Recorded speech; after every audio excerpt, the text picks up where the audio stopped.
Assalamualaikum warahmatullahi wabarakatuh. Pada Habibana Jindan, Gus Baha dan semuanya, langsung saja mengikuti daripada apa yang disampaikan Gus Baha, yaitu gerakan Cangkem Elek. Alhamdulillah tempat kita di daerah Bogor khususnya bertempat yang berseberangan dengan beberapa faham yang macam-macam, dan itu mustajab gerakan Cangkem Elek untuk menghadapi mereka ngoten Gus. Terus kulot nggih nyuwun ijazah leres mewakili sedaya, dan yang kami kalih mumpung teng mriki kan ingkang didhawuhaken Gus Bawau fasilitas dinggo fasilitas nyuwun fasilitas ijazah ngrungokke tafsir Jalalain ingkang teng YouTube. Dados nyuwun ijazah ingkang kathah niki. Ngambil ijazah yang banyak, fasilitas dari apa yang jadi tadi disebutkan beliau, fasilitas, masyhad dan semuanya. Jadi kita memiliki cara fikir yang enteng, yang enak. Dan mumpung wonten ijazahipun nggih kula suwun ngoten Gus Bang. Ngoten cekap semanten. Assalamualaikum warahmatullahi wabarakatuh.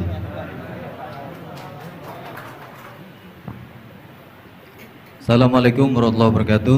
Gus Pak, saya Nawawi Bahrudin. Kalau secara organisasi saya dari PCNU Kota Tangerang. Saya Mustasar. Bersyukur sekali saya bisa berjumpa dengan Gus Baha dan Habib Jindan, yang beliau ini keduanya adalah idola saya. Kalau boleh ngaku, saya ini ngaku sebagai santri kalong virtual via YouTube Gus Baha dan Habib Jindan. Jadi apa namanya, sejak kecil saya ini dididik secara tradisi tasawuf yang agak sangat keras begitu ya. Kalau saya boleh cerita nih, ada ponakan saya nih Ustaz Samsuri, kami tuh keluarga besar kami tidak ada yang dulu miara TV Gus, televisi nggak ada, bunga bank juga susah gitu, musik itu haram, speaker ini juga haram nih dulu. Nah perkembangannya kemudian sampai semakin besar, ada idola-idola kami yang agak keras begitu melontarkan kritik kepada pemerintah, yang kemudian itu membuat saya galau gitu ya, kenapa ulama-ulama kita bersikap terhadap pemerintah keras memberikan kritik. Nah saya menemukan jawaban bertemu dengan Habib Jindan via YouTube tentunya dulu ya, walaupun saya kebetulan pernah juga silaturahim, kemudian juga dengan Gus Baha. Ini ada perspektif yang berbeda gitu ya, antara relasi ulama dengan umaro. Pendekatannya itu tidak yang kritik, yang bukan sekedar kritik tapi adalah menghujat.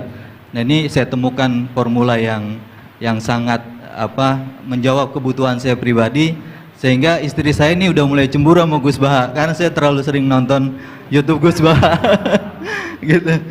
Nah yang kedua, soal sanad ya, salah satu bukti saya pernah dengar cerita Gus Baha, agama itu adalah bir riwayah, oleh karena itu perlu sanad. Nah saya merindukan bersanad dengan Gus Baha nih, tapi kan saya bukan santri yang secara langsung, oleh karena itu dalam kesempatan ini saya ingin minta rukhsah sebetulnya Gus dan Habib, kami ini kalau boleh mewakili diakui sebagai murid Gus Baha, bisa bersanad walaupun dalam pertemuan tatap mukanya saat ini aja baru, mudah-mudahan ke depan bisa dilanjutkan. Terima kasih Gus. Assalamualaikum warahmatullahi wabarakatuh. Nggak apa-apa Ustadz, sahabat aja sekali ketemu Nabi langsung jadi sahabat kok. Baik, Gus Baha barangkali duluan. Kiai Abdurrahman Sahal, Kiai Ustadz Nawawi. Gus yang bagian ngeleng-ngeleng. Iya, apa saya Gus? Iya.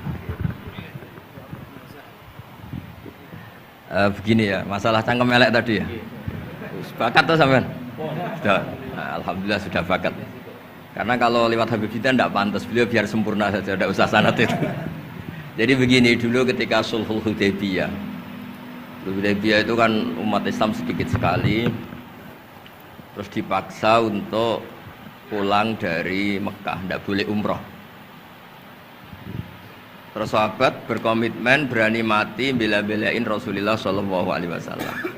Ketika berani mati ini digojlok sama orang musyrik. Jangan-jangan setelah kami perang betul, kamu meninggalkan Muhammad. Ini yang omongannya orang musyrik. Abu Bakar, itu semua ulama tahu kalimat itu, cuma tidak usah diterjemah. Umsus bidrollat katanya. Itu adalah Abu Bakar yang ngertikan itu. karena memang ekstrim. Terus kedua, ada orang Bedui itu ngukur seorang nabi itu dengan hal-hal yang kurang baik. Misalnya begini, ya Muhammad, kamu ngeklaim tahu berita langit, coba unta saya yang hilang itu di mana? Katanya tahu berita langit, sekarang tahu nggak unta saya hilang itu di mana? Mobil saya di mana tuh? Begitu juga ketika untanya hamil, bunting itu tanya, Muhammad, kalau kamu nabi katanya tahu berita langit, kamu tahu isinya yang di unta saya ini? Itu ada sahabat yang saking nggak kuatnya demi bela nabi itu, udah kalau tanya gitu tanya saya terus. Terus si tadi orang tadi dibilangin sahabat, nazauta 'alaiha fakanat minha sakhlah. Jadi intinya ini Habib Jintan biar senyum-senyum aja. Jadi intinya kadang ad-difa sama orang-orang gitu mau tidak mau nggak ada pilihan itu. Kalau yang ma'ruf di Quran ya uffil lakum wa lima ta'buduna min dunillah. Jadi ketika Nabi Ibrahim ini sering saya patah-patah supaya tidak paham semua karena ini sanad kurang baik. Tapi kebutuhan gitu. Biasanya yang minta itu yang jenisnya ya, seperti ini yang sudah cangkem elek cuma butuh legitimasi gitu. Jadi dia butuh nggak tanggung jawab, dilimpahkan ke saya. Kalau saya kalaupun salah kafaro saya banyak. Saya kan ngapalin Quran. Kalau orang itu hafal Quran, inna wa ta'ala la yu'adzibu qalban wa al Quran. Kalau kamu sekali salah, adabnya banyak. Kalau saya punya penawar banyak itu. Jadi faja'alahum judadan tadi. Siapa yang memecahi berhala ini? Kata Ibrahim, ya yang bawa kapak. Kenapa mecahin? Mungkin sentimen dia ingin disembah sendiri katanya. Tanya yang bawa kapak. Kata orang-orang kafir, kamu kan tahu berhala itu tidak bisa ngomong, masa disuruh nanya gitu. Otak kamu di mana? Nggak bisa ngomong, nggak disuruh nanya. Otak kamu di mana? Terus Ibrahim balik ngendikan, balik mengatakan uffil lakum. Otak kamu lalu di mana? Kayak ditanya aja tidak bisa jawab kok kamu sembah. Jadi di beberapa kesempatan sahabat belain Nabi sampai gitu. Jadi banyak orang Bedui, orang-orang peradaban, karena Nabi itu memang nyatanya mendapat berita dari langit. Mereka terus itu dijadikan alasan. Unta saya hilang di mana Muhammad? Ini di mana? Unta saya ini hamil itu bentuknya kayak apa? Katanya kamu tahu berita langit. Masa gini aja enggak tahu? Ya terus tadi. Saya enggak tahu, sahabatnya mungkin kayak jenengan enggak tahu saya. Terus dia ambil, udah tanya saya aja. Nazauta 'alaiha fakanat minka minha sakhlah. Nazauta itu sudah paling anaknya ya kayak kamu lah, kamu yang nazauta 'alaiha, enggak usah diterjemah nazauta 'alaiha itu. Tapi potongan-potongan gini tahu kira nazauta 'alaiha itu kayak. Artinya ya memang dalam banyak hal memang nggak bisa dihindari hal-hal seperti itu. Ya tapi tentu yang suasananya ilmiah bukan hadzun nafsi ya, suasananya yang ilmiah bukan apa? Hadun nafsi. Karena kadang-kadang memang mau tidak mau kayak ya tadi orang-orang yang menghujat Nabi, orang-orang yang apa itu. Kadang-kadang paling efektif itu ya jawab seperti itu. Ya, jawab seperti itu. Itu sudah berapa tadi? 3 kan? Nah, itu bukti bahwa kadang-kadang itu nggak ada pilihan dalam menjelaskan. Ya, nggak ada pilihan dalam menjelaskan. Ya, maksudnya seperti itu, tapi tidak tahu saja. Daripada anggap bibitan kan kasihan. Saya aja yang jawab. Nah, terus tadi yang Jalalain rutin sanad saya memang sebetulnya kalau saya boleh milih di mana-mana sanad tuh ngajinya utuh. Saya dulu ngaji Mbah Mun itu mulai Jamul Jawami, Fathul Wahab banyak. Sebagai keluarga Quran, bapak saya itu hafal Quran tuh kayak Fatihah, ma'ruf itu di daerah saya. Tidak ada orang hafal Quran kayak Fatihah kayak bapak saya itu. Makanya tradisi keluarga kami memang Quran. Terus babah kami juga dari ulama Lasem, Habib Jitan pernah rawuh di mbah saya. Kebetulan pondoknya mbah saya namanya juga Al-Fakhriyah. Jadi karena kalau konstruksinya tidak khatam seperti ini namanya ijazah amma. Ijazah amma ya cukup lah buat rame-rame. Tapi secara keilmuan itu masalah karena konstruksinya belum selesai. Makanya tadi saya senang Habib Jitan ketika cerita ada orang ngajar lumak. Usul fikih itu perangkat yang mau tidak mau untuk alat tafsir. Misalnya begini, wa antasma'u bainal ukhtain, tidak boleh mengumpulkan perempuan 2 yang kakak beradik jadi istrinya 1 orang. Itu bainal ukhtain itu min itlaqil ba'di wa iradatil kul, yang dimaksud Allah adalah mengumpulkan 2 orang yang ada hubungan mahram. Coba kalau kita misalnya bikin gerakan kembali ke Quran, berarti yang haram hanya antasma'u bainal ukhtain. Padahal yang haram adalah bainal mar'ah wa ammatiyah wala bainal mar'ah wa khalatiyah wala bainal mar'ah wa jad. Jadi ya pokoknya 2 perempuan yang ada hubungan mahram tidak boleh dikumpulkan dalam satu pernikahan. Bayangkan kalau orang tidak ahli usul fikih kemudian dia mentafsirkan Quran, terus dia hanya pegang wa antasma'u bainal ukhtain. Itu juga anak tiri. Ada aturannya, lafadz yang keluar karena ghalib itu tidak punya makna. Misalnya begini, anak tiri yang nggak boleh dinikahi adalah waroba ibu kumulati fi hujurikum, anak tiri yang serumah. Padahal anak tiri serumah tidak serumah, kalau ibunya sudah kamu kumpulin kan tidak boleh dinikah. Lalu kata fi hujurikum di sini adalah yakhruju makhrujal ghalib. Ya umumnya anak tiri itu serumah, tapi bukan punya ikatan apa? Hukum. Nah, hal seperti itu kan riskan kalau kita tidak mengaji usul fikih, apa kaidah fikih. Misalnya gini, ada ular di dalam, terus kiainya bilang, Jamal ambilkan tongkat. Terus kamu karena gak dipanggil namanya, terus gak ngambil tongkat. Oh yang dipanggil Jamal bukan saya. Ini santri geblek dah. Sebenarnya kata manggil itu qaulun nabi li ahadin min ashabi itu qauluhu lil jami'. Yang hal-hal yang baik, yang darurat, siapapun yang bisa melakukan harus melakukan itu meskipun nggak dipanggil. Coba semua wiridan, ya Mu'ad inni uhibbuka fakul dubura kulli sholatin Allahumma a'inni ala dzikrika wa syukrika wa husni ibadatik. Sebagai riwayat fala tada'anna dubura kulli sholat. Terus kamu bilang nama saya ada Mu'ad loh, berarti tidak kena ijazah itu. Itu harus ada analisis usul fikih. Kalau enggak ya habis kita. Semua wiridan tuh ya Abu Hurairah, ya Mu'ad, ya Aba. Nah, terus kamu, saya ada yang diwaksiati Rasulullah, ada yang diijazahi, ada bisa. Jadi masalah sana tuh maunya kalau sampean orang baik, ya semua kebaikan tuh saya ijazahkan. Ya tapi tentu beda yang ngaji betulan sama yang ngaji begini-begini itu. Ya memang seperti itu, karena kalau ingin jadi ulama konstruksinya memang harus utuh. Karena tadi ada usul fikih, ada kaidah fikih, ada macam-macam kayak tadi wa antasma'u bainal ukhtain. Itu ya zaman Nabi Sugeng sudah nambahi wala bainal mar'ati wa amatiha. Tidak boleh menikahi istri dan budenya atau bulenya. Nah, kenapa Nabi tidak bilang wala bainal mar'ati wa jaddatiha? Kayaknya orang kelainan kalau kepikiran seperti itu. Loh, kalau bule itu masih masuk lah. Ya misalnya istri kamu 17, bulenya 27 kan kok cantik budenya kan masih bisa mikir gitu. Tapi kalau istri kamu 20, mbahnya 80 kok kepikiran itu kan. Sehingga di hadis memang hanya wala bainal mar'ati wa ammatiha, wala bainal mar'ati wa kholatiha. Nabi tidak mengatakan wala bainal mar'ati wa jaddatiha. Kayaknya kalau orang normal tuh tidak kepikiran itu. Ya tapi apapun itu nyatanya Quran hanya wa antasma'u bainal ukhtain. Itu kalau nggak dijelaskan pakai usul fikih, ini min itlaqil badi wa iradil qul secara balaghah. Ya, itu kan tidak bisa. Nah, di sini pentingnya ngaji khatam. Makanya saya suka ngaji Jalalain dengan penjelasan fikih, penjelasan usul fikih, karena supaya orang tuh tahu lah bahwa maknani Quran tadi seperti yang didahulukan Habib Jindan itu. Ya kalau kamu tidak menguasai betul, terus akhirnya ngomong menurut saya, Quran kok menurut saya, menurut perasaan saya tidak bisa. Kata Habib Jindan kok biro'ihi, ya sudah pesen tiket di neraka. Ngeri kan? Apalagi sudah biro'ihi dapat penghormatan, dapat uang, dapat panggung. Islam kok menurut saya, loh ini Islam ya menurut Rasulullah, Islam kok menurut saya. Makanya ini saya fanatik bahwa kitab tadi saya tunjukkan ke Habib Jindan beberapa kitabnya Said Muhammad yang menyebut mbah beliau apa supaya mudawwan. Dulu itu ada orang alim alama namanya Les bin Sa'ad. Kata Imam Syafi'i, "Al-Les afqahu min Malik illa annahu dayya'ahu ashabuh." Imam Les secara fikih itu lebih alim dibanding Imam Malik, tapi dayya'ahu ashabuh. Murid-muridnya enggak menulis. Andai kan Habib Salim tidak punya putra Habib Novel, tidak punya cucu Habib Jindan, mungkin orang enggak bakas lagi Habib Salim. Mbah Zubair andai kan tidak punya putra Mbah Mun, orang juga nggak bakas lagi Mbah Zubair. Bapak saya Kiai Nur Salim andai kan tidak punya putra saya, mungkin orang sudah lupa.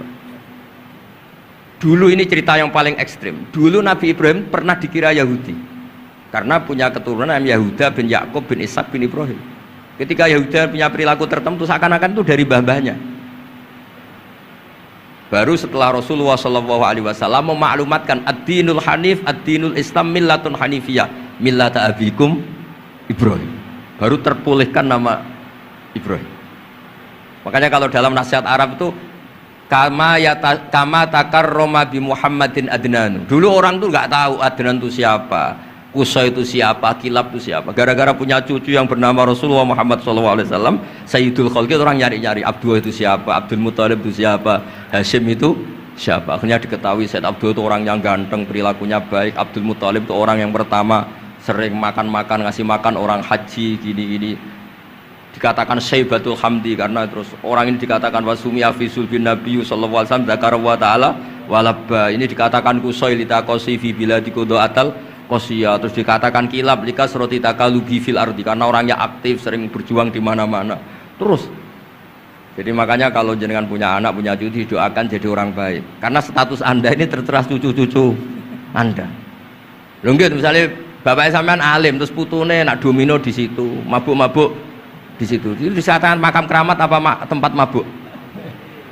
Nah, makanya dzurriyyah ini penting. Makanya ketika Allah memberi hadiah pada Rasulullah Muhammad SAW kepada semua nabi, itu disebut wa ja'alna dzurriyyatahu humul baqin.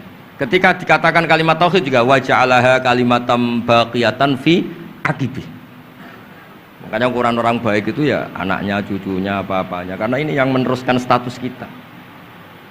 Ya jelas ya. Itu kalau anda ini ngaji khatam konstruksi itu tahu. Tapi kalau tidak khatam ya hanya modal qabilna terus. Ya tapi ya gak apa-apa daripada sama sekali. Malah yudroku kullu la yudroku. Nggih kersane disambung Habib Jindan. Mau kersane kula ngringit ikut dengarin ya. Yang cangkem elek enggak usah Habib Sadok aja Habib. Jenengan enggak patut yang itu. Yang sanad saja. Mboten sampun. Mboten sampun. Yang sanad ijazah amal. كما إن صحت لنا الإجازة كما أجازنا سيد الوالد الحبيب نوفل بن سالم بن أحمد بن جندان عن والده الحبيب سالم بن أحمد بن جندان عن شيوخه جميعا وعن الوالد الحبيب نوفل عن جد الحبيب علي بن عبد الرحمن الحبشي وكذلك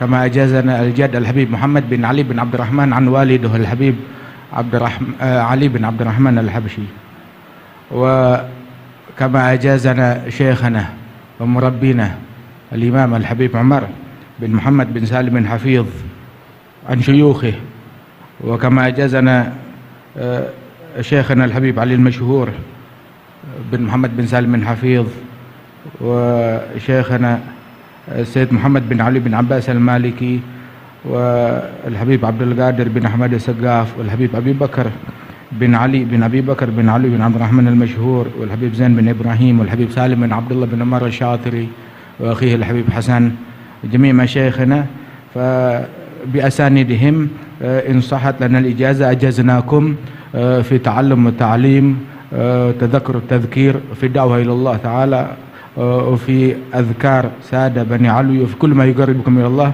إن صحت لنا الإجازة أجازناكم بذلك.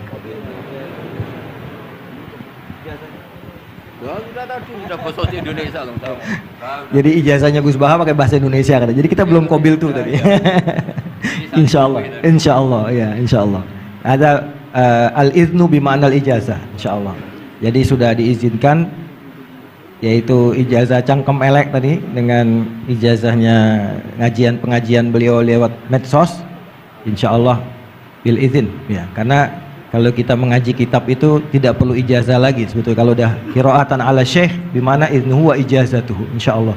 Dan sanadnya tadi sudah diberikan juga oleh Habib Jindan dari para guru beliau, dan mudah-mudahan kita beroleh manfaat dan barokah dengan majelis ini, dengan begitu banyaknya ilmu dan ma'rifah yang kita peroleh. Bahkan kita julus mujalasatul alim, ini termasuk juga dalam kebaikan yang kita dapatkan di hari Asyura ini. Dan karena di dalam Asyura itu ada zur aliman, ziarahi orang alim, dan kita sudah melakukan itu dengan ziarahnya dengan Habib Jindan dan Gus Baha. Dan insya Allah mudah-mudahan kita semua pulang ini beroleh banyak gembolan pahala ya, insya Allah ya, gembolan pahala dan ijazah dari kedua beliau insya Allah ya.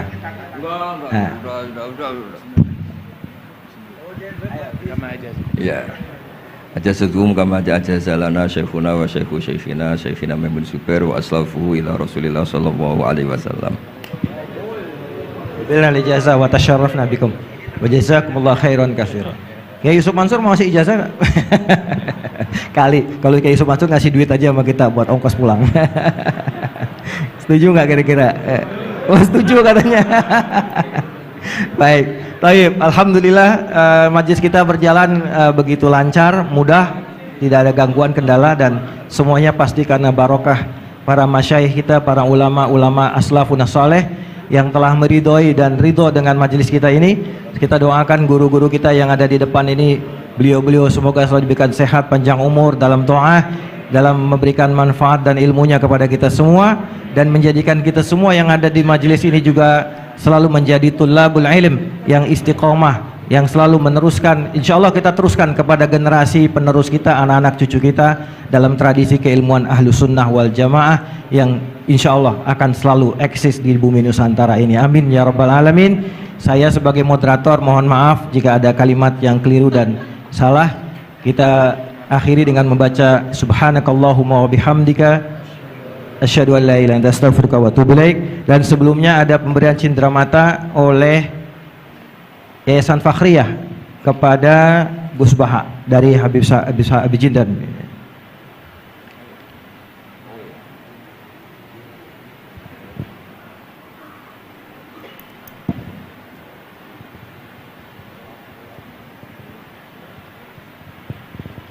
Sallu ala Nabi Muhammad. Kita senang dengan keberadaan beliau berdua ini, Masya Allah. Dan yang kedua dari Majelis Silaturahim diserahkan oleh Ustadz Mustafa Ismail. Fadhal, silakan.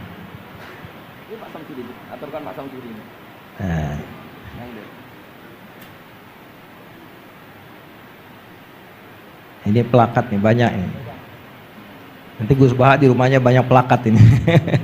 Mudah-mudahan lemarinya ada Gus ya buat banyak.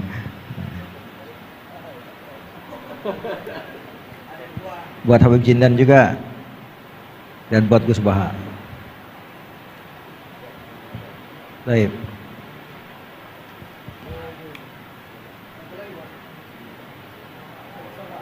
Ustaz, ya.